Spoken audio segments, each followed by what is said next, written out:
Web ডেভেলপমেন্টের ক্ষেত্রে table কিন্তু খুবই ইম্পর্টেন্ট। আমরা প্রত্যেকটা লিস্টের ক্ষেত্রে টেবিল আকারে কিন্তু দেখায়। আবার ধরেন প্রাইস মানির ক্ষেত্রে টোটাল প্রাইস কত, আপনার কস্ট কত হয়েছে, এসব দেখার জন্য কিন্তু আমরা টেবিল দেখি। আমরা যে টেবিলটা দেখতেছি এটা হচ্ছে একটা ওয়েবসাইট থেকে আমি জাস্ট ছবিটা ওপেন করছি। এখানে দেখতে পাচ্ছেন যে উপরে একটা হেড আছে, তারপরে বডি আছে এবং নিচে কিন্তু দেখেন তিনটা কলাম, একটা দুইটা তিনটা কলাম মিলে একটা হচ্ছে কলাম হয়ে গেছে। তারপরে আবার এইখানে দেখেন চারটা রো মিলে কিন্তু একটা রো হয়ে গেছে, একটা লেখা আছে। এই কমপ্লেক্স বিষয়গুলো আমরা এই টেবিলটাতে দেখব, একদম শুরু থেকে শেষ পর্যন্ত টেবিলের যা আছে ক্রাশ করছি বলা চলে, সেগুলো আমরা দেখব। তো তাহলে চলুন আমি এডিটরে যাই। এডিটরে গিয়ে আমরা আগের প্রজেক্টের এটা তৈরি করা ছিল, এখন একটা টেবিল তৈরি করব। সেজন্য আমরা একটা ফোল্ডার তৈরি করে নিলাম এবং ফোল্ডারের ভেতরে একটা ফাইল তৈরি করে নিলাম index.html এবং একটা টেমপ্লেট তৈরি করে নিলাম html টেমপ্লেট, এবং এইখান থেকে আমরা সচরাচর যেটা করি সেখানে বলে দিলাম টেবিল টিউটোরিয়াল। ওকে, টেবিল টিউটোরিয়াল বলে দিলাম এবং এখান থেকে আমরা টেবিল লিখতে পারি। এখান থেকে h1 দিলাম, table crash course table tutorial দেই, টিউটোরিয়াল উইথ ফজলে একাডেমি। ওকে, তো এখন আমরা যদি টেবিল তৈরি করে এখানে এইচআর দিই একটা, ওকে এইচআর দিলে একটা কি বলে একটা বর্ডার তৈরি হয়ে যাবে নিচে। ওকে, আমরা টেবিল তৈরি করে নেব। টেবিল তৈরি করে নেওয়ার জন্য আমরা কি করতে পারি, প্রথমে যেহেতু টেবিল তৈরি করব, টেবিল তৈরি করার জন্য এইচটিএমএল আমাদের অটোমেটিক্যালি একটা কোড দিয়ে দিছে, সেটা হচ্ছে ট্যাগ দিয়ে দিছে, সেটা হচ্ছে যে টেবিল ট্যাগ। ওকে, টেবিল ট্যাগ দিয়ে দিছে। টেবিল ট্যাগের ভিতরে টেবিলের যত এলিমেন্ট আছে আমরা সেগুলো বানাবো।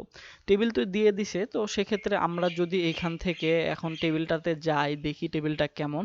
প্রথমে দেয়া আছে একটা হেড, ওকে মাথা, টেবিলের একটা মাথা দেয়া আছে, টেবিল মাথা। সেটা আমরা তাহলে কিভাবে তৈরি করতে পারি, সেখানে আমরা তাহলে লিখতে পারি যে টেবিল হেড। ওকে, এখন টেবিল হেডের এই যে টি আছে এবং হেডটা আছে, এই মাঝখানের অংশটুকু কেটে দিছে, দিয়ে একটা ট্যাগ বানাইছে। আমরাও একটা ট্যাগ বানায় নিলাম, টেবিল হেডের একটা ট্যাগ বানায় নিলাম। ওকে, টেবিল হেড দিয়ে দিলাম। তাহলে আমরা কি করতেছি, আমরা যদি আর একবার দেখি তাহলে আমাদের যে রোটা আছে, প্রথম রোটা কিন্তু আমরা নিচ্ছি, প্রথম রো এর কাজ করব, পরে দ্বিতীয় রো এর কাজ করব, তারপরে তৃতীয় রো এর কাজ করব, তারপরে চতুর্থ রো এর কাজ করব, তারপরে পঞ্চম রো এর কাজ করব, এভাবে কাজ করব। তো আমরা তাহলে আগে টেবিলটা স্ট্রাকচার তৈরি করে নেই। প্রথমে টেবিল হেড আছে, আমরা টেবিল হেড না দিয়ে আমরা জাস্ট কিছু টেবিল বডির ভেতরে কাজ করতে পারি। সেজন্য আমরা এখান থেকে আরেকবার যদি টেবিলটাকে দেখাই তাহলে এগুলা কি হচ্ছে, টেবিল একটা রো না, এই একটা এক একটা টেবিলের রো, এই এক একটা টেবিলের কলাম, এবং টেবিলের ভেতরে রোর ভেতরে যে এলিমেন্ট গুলা আছে, টেবিলের এলিমেন্ট, এগুলা টেবিলের ডাটা। তো এগুলো সবগুলা ডাটা। তো আমরা এগুলো আগে সিকোয়েন্স মেনটেন করে আমরা লিখে নেই। সেক্ষেত্রে আমরা লিখতে পারি কি, তাহলে লিখতে পারি যে আমরা টেবিলের রো লিখব, টেবিল রো নেব। প্রথমে টেবিল রোর নিচ্ছি আমরা, প্রথম টেবিল রোর কাজ করতেছি, সেজন্য টেবিল রো লিখলাম। এখন রো এর এই যে ওই অংশটা এবং এই এবল অংশটা কেটে দিয়ে এইখান থেকে কিন্তু একটা কি হবে, একটা ট্যাগ তৈরি হবে। ওকে, এটা একটা ট্যাগ তৈরি হলো। এই ট্যাগের ভিতরে আমরা কি করব, প্রথম তাহলে হচ্ছে টেবিলের একটা রো তৈরি হলো, আমাদের টেবিলের একটা রো তৈরি করে নিলাম। এখন টেবিলের রো তৈরি করার পরে টেবিলের ভিতরে যে ডাটাগুলো আছে সেই ডাটাগুলো নিব। তাহলে হচ্ছে টেবিল ডাটা 1, তারপরে Bill Gates founder of Microsoft, then salary দেয়া আছে, দেন টাইপ দেয়া আছে। ওকে, এখন তাহলে কি লিখব, টেবিল ডাটা দেব। টেবিল ডাটার এই যে ডাটার প্রথম ডি এবং তার এখান থেকে এবলটা কেটে দিয়ে এটাও কিন্তু একটা কি হচ্ছে, এটা হচ্ছে একটা ট্যাগ হয়ে যাচ্ছে। এই ট্যাগের ভেতরে আমরা লিখব কি, প্রথমে সিরিয়াল নাম্বার দেয়া আছে 1, এরপর আমরা যদি এটাকে কপি করি, চারটা করি, দেন কি দেয়া আছে বিল গেটস না, আমরা জাস্ট বিল লিখলাম, বিল গেটস। তারপরে হচ্ছে এইখানে লিখলাম ফাউন্ডার কিসের, মাইক্রোসফট এর, মাইক্রোসফটের ফাউন্ডার, এবং স্যালারি দিলাম হচ্ছে ধরেন একটা স্যালারি দিয়ে দিলাম, ডলারে স্যালারি দিতে হবে, না হলে মানুষ মারবে ধরে। ওকে, ডলারে স্যালারি দিলাম, দিয়ে সেভ করলাম। সেভ করার পর এখন যদি আমরা দেখি তাহলে কিরকম দেখাবে। ও আমরা লাইভ সার্ভারে ওপেন করি নাই, এখানে যদি ওকে, এখান থেকে লাইভ সার্ভারে ওপেন করা আছে, আমরা জাস্ট এখান থেকে টেবল দেব, কারণ টেবল ফোল্ডারের ভিতরে আছি আমরা। ওকে, এই যে টেবিল তৈরি হলো, কিন্তু আগে এটার ভিতর মতো কিন্তু তৈরি হইলো না, তাই না? এটার মতো তৈরি করার জন্য কি করতে হবে সেগুলো পরে করব, আমরা আগে ডাটাগুলোকে নিয়ে নেই। দ্বিতীয়টা হচ্ছে স্টিভ জবস, ওই অ্যাপলের ক্ষেত্রে, এবং $1200। ওকে, অনেক টাকা। এটা হলো, এটা আমরা জাস্ট কপি করে নিলাম, কপি করে নিচে নিলাম। নেওয়ার পরে এখান থেকে টু দেব, এখানে টু, নিচে হচ্ছে কি স্টিভ। ওকে, স্টিভ জবস। স্টিভ জবস কিসের? অ্যাপলের। ওকে, অ্যাপল, এবং তার স্যালারি হচ্ছে $1200, বিল গেটসের চাইতে বেশি। ওকে, $1200। এখন যদি আমরা ওয়েবসাইটে দেখি, ওয়েবসাইটে দেখলে কেমন লাগবে, এরকম দেখাচ্ছে। কিছুটা জাতের ভেতরে আসতেছে, আমরা পরে তাদেরকে জাত করে নেব আর কি। এরপরে কি আছে? ল্যারি আছে, গুগলের ফাউন্ডার, $1100। আবার যদি এটাকে কপি করে এখানে আল্ট্রা শিফট এবং নিচের অ্যারো বাটনটা আছে ওইটাকে চাপলে কিন্তু জাস্ট কপি হয়ে যাচ্ছে 3, এবং এইখান থেকে ল্যারি, বানান কি ঠিক আছে? আচ্ছা, হুগ্গা। এরপরে কি গুগল, এবং এইখানে দিলাম $1100 তার ইনকাম। আর একটা কি আছে, আর একটা কি আছে দেখে নে, আর একটা হচ্ছে মার্ক জুকারবার্গ, সেটা হচ্ছে ফেসবুকের ফাউন্ডার, 1300। ওকে, এইখান থেকে মার্ক হলো 4, দেন মার্ক ফেসবুক, তার স্যালারি সবচাইতে বেশি, 1300। এখন যদি আমরা ওয়েবসাইটটাতে দেখি কেমন হয়েছে, এরকম হয়েছে আর কি, জাতের হয় না। এখানে আছে কি, এখানে একটা বর্ডার আছে, তো আমরা এখান থেকে কিন্তু HTML এর মাধ্যমে এই যে টেবিলে বর্ডার দিতে পারি। বর্ডার 1 যদি দেই, এটা কিন্তু 1 পিক্সেল না, 1 ইউনিট। এখানে 1 ইউনিট আছে, এই যে ডাবল করে দেয়া আছে। তো এই ডাবলটাকে যদি চেঞ্জ করে আমরা এরকম করতে চাই, তাহলে কি করতে পারি? আমরা যদি একটু বড় করতে চাই, বড় করলে ভালো দেখা যাবে, বেশি বড় হয়ে গেল। তাহলে এই যে ডাবল আছে, ডাবলটাকে আমরা যদি সিঙ্গেল করতে চাই, তাহলে এখানে একটা অপশন আছে। আমরা যদি এখন কি করতে পারি, এখন HTML না লিখে আমরা CSS লিখতে পারি। এখানে styles ডট css সিলেক্টর দিলাম না, সিলেক্টর বলতে ক্লাস দিয়ে আমরা ক্লাস হিসাবে লিখতে পারতাম। যেন টেবিল, এবং টেবিলের ভেতরে আমরা কি দিতে পারি, এই যে বর্ডার ক্লপস আছে, দেখেন বর্ডার ক্লপস দিয়ে দিছি। তাহলে দেখেন কি হচ্ছে, বর্ডার ক্লপস, বর্ডার ক্লপস, ক্লপস দিলাম মানে হচ্ছে যত বর্ডারস আছে সব ক্লপস করে একটা সিঙ্গেল বর্ডারে তৈরি হবে, দুই পাশে বর্ডার থাকবে না। তাহলে আমাদের দেখতে এই যে এরকম হয়েছে কিছুটা। এদের ভেতরে দেখেন অনেকটা স্পেস আছে, আমরা স্পেসটাকে দেব কিভাবে? ও না, তার আগে আমরা যদি এই হেডটা তৈরি করতে চাই, number, full name, position, salary type. Okay, তাহলে আমরা কি করতে পারি, এইখান থেকে আগে এই যে টেবিলটা আছে, টেবিলটা বানাইছিলাম, তো যা আছে এগুলাকে টেবিলের বডির ভেতরে আমরা নিতে পারি, টেবিলের বডি। তাহলে হচ্ছে টি বডি দিয়ে আমরা টেবিলের বডির ভেতরে নিতে পারি, এবং টেবিল হেডটাকে আমরা আলাদা করে আবার লিখতে পারি। এখানে টেবিল হেড, টি হেড দিতে পারি, হেডের ভেতরে টিআর, তারপরে কি দিব, টিডি।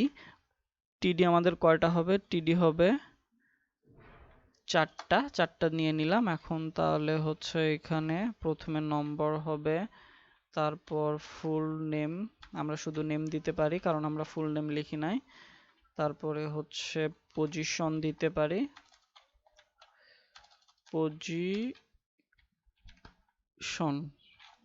দিতে পারি। এরপরে কি দিতে পারি, পজিশনের পরে কি আছে, স্যালারি আছে, পজিশনের পরে স্যালারি আছে, স্যালারি দিয়ে দিলাম। এখন যদি আমরা দেখি, দেখতে পাচ্ছেন তৈরি হয়ে গেছে কিন্তু টেবিল হেডের ভেতরে টিএইচ, এবং এগুলা টিএইচ, এখানে টিডি না দিয়ে যদি টিএইচ দেই, তাহলে কি হচ্ছে দেখেন, টেবিল হেড যেহেতু আমাদের, সেহেতু দেখেন ও একটু বোল্ড হচ্ছে। তাহলে আমরা কি করতে পারি,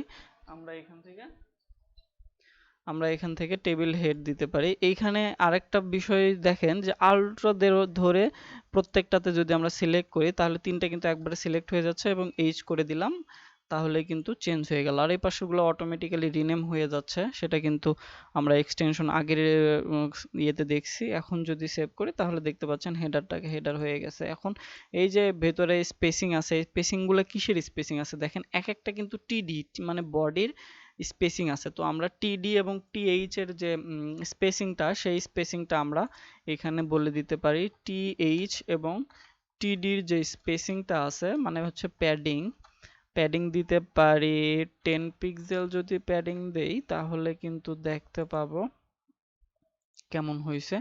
10 পিক্সেল প্যাডিং দিলে 10 পিক্সেল প্যাডিং হয়ে যাচ্ছে, বা এগুলা হচ্ছে উপর নিচে বেশি প্যাডিং হয়ে গেছে এবং সাইডে কিন্তু কম। আচ্ছা সমস্যা নাই, আমাদের এটার মতো কিছুটা হয়ে গেছে। কিন্তু আরেকটা সমস্যা হচ্ছে এই যে টাইপটা আছে এবং নিচে আছে কি টোটালে এক্সপেন্ড, এই জায়গাটাতেই সমস্যা। এগুলো আমরা কিভাবে করতে পারি?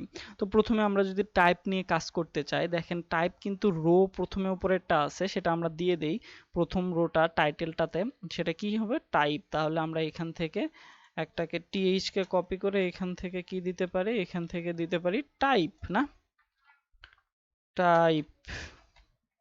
ওকে, এবং টাইপ দেওয়ার পরে যদি আমরা ওয়েবসাইটে যাই তাহলে একটা পুরো টাইপ কিন্তু দেখাচ্ছে পুরাটা। ওকে, কিন্তু নিচেরটাতে কিন্তু ছিল না। ওকে, তো টাইপটা দেখাচ্ছে। তাহলে আমরা কয়টাতে নেব, টাইপ হচ্ছে 4টাতে। এইখান থেকে তাহলে আমাদের কয়টা রো এ কভার করতেছে, 1 2 3 4, 4টা রো কিন্তু এই কভার করতেছে company founder, type company founder এই 4টা রোকে কভার করতেছে। তাহলে আমরা 4টা রোকে একটা স্প্যান বানাইতে পারি। ওকে, তো এইখান থেকে আমরা যদি এখান থেকে টিডি দিয়ে আমরা বলে দিতে পারি যে কোম্পানি ফাউন্ডার। আর কোম্পানি ফাউন্ডার এই হচ্ছে একটাতে থাকবে। আমি যদি আবার দেখাই তাহলে আমাদের ওয়েবসাইটে এই যে একটাতে থাকবে, কিন্তু আমরা কি করতে চাচ্ছি যে এরপরে যে আরো 3টা আছে এই 3টা সহ যেন সে থাকে। তাহলে আমরা এখান থেকে 1 2 3 4টা, মোট 4টা হচ্ছে। তাহলে আমরা বলবো তুমি 4টা রো মিলে থাকো, একটা রো, দুইটা রো, তিনটা রো, 4টা রো, 4টা রো মিলে থাকো। সেজন্য আমরা এখান থেকে বলে দেব যে কি রো স্প্যান করো, কত পর্যন্ত স্প্যান করবা, 4 পর্যন্ত স্প্যান করবা। এখন যদি আমরা দেখি তাহলে কি হবে, এই যে দেখেন রো কিন্তু স্প্যান করছে। আমরা যদি একটু ছোট করে নেই দেখতে পাচ্ছেন রো 4টা পর্যন্ত স্প্যান করছে। এখন আরেকটা সমস্যা হচ্ছে কি, এই যে টোটাল এক্সপেন্স আর কি, যদি এরকম হয় তাহলে আমাদের এখান থেকে কয়টা কলাম নিচ্ছে, একটা কলাম, দুইটা কলাম, তিনটা কলাম মিলে কিন্তু টোটাল এক্সপেন্স হয়েছে। তো আমরা টোটাল এক্সপেন্স লিখি 3টা কলাম মিলে, তাহলে ওইটা কিন্তু প্রথম কলামটার ক্ষেত্রে হবে। প্রথম কলামটা কোথায়, প্রথম কলামটা হচ্ছে আমাদের একদম লাস্টে। ওকে, ওইটা যেহেতু করব আমরা সেহেতু লাস্টে, তো ওইটা মানে লাস্টের রোতে ওইটা করতে হবে। তাহলে প্রথম থেকে 3টা আমরা কেটে দিই, 2টা কেটে দিলাম, এবং এটাতে লিখব কি, এটাতে হচ্ছে যে টোটাল এক্সপেন্স আছে। এটাকে কি বলবো যে তুমি 3টা রো নাও, তাহলে সরি 3টা কলাম নাও, তাহলে কল স্প্যান কত হবে, কল স্প্যান হবে 3টা। তুমি কল স্প্যান 3টা করো, তাহলে এখন যদি এই দেখি তাহলে দেখতে পাচ্ছেন এই যে একটা, দুইটা, তিনটা কল স্প্যান করছে কিন্তু, ঠিক আছে। এবং এখানে কিন্তু দেখাচ্ছে টোটালটা কত হয়েছে। টোটালটা যদি চেঞ্জ করে না করি তাহলে তো মারবে মানুষ আমায় ধরে। তাহলে টোটালটা কত হচ্ছে যে 46। তাহলে এখান থেকে জাস্ট 46 করে দিলাম, 46 করে দিলাম। ওকে, দেখতে পাচ্ছেন 46 করে দিয়েছি। এখন মোটামুটি এটার মতো হয়ে গেছে স্প্যান। এবং আরেকটা এখন যদি ওয়েবসাইটে যাই তাহলে কিন্তু দেখতে পাচ্ছেন এই যে টোটালটা জায়গা, কিন্তু এটা কিন্তু একটু রাইট সাইডে আসবে। ওকে, আমরা যদি এখানে দেখি তাহলে মিডলে আছে, তাহলে ওইটাকে আমরা কি করে দিতে পারি বলেন বলেন বলেন তাহলে হচ্ছে যে অ্যালাইন আইটেম সেন্টার, বা হচ্ছে যে স্টাইল দিলাম, বা অ্যালাইন যদি দেই সেন্টার যদি দেই, তাহলে যদি আমরা এখান থেকে এখন দেখি তাহলে কিন্তু সেন্টারে চলে আসছে। তো মোটামুটি এইভাবে করে যে কোলাপস করে কিভাবে, তারপরে স্প্যান করে কিভাবে আমরা দেখে নিলাম। তো এইচটিএমএল এ এইভাবে কমপ্লেক্স যে ইয়েগুলা আছে কি বলে, কমপ্লেক্স টেবিলগুলো আছে, সেই টেবিলগুলো কিন্তু এভাবেই তৈরি করে। তো সিম্পল টেবিলও তৈরি করতে পারবেন আজকে থেকে, কমপ্লেক্স টেবিলও তৈরি করতে পারবেন। কি একটা মজার বিষয় না?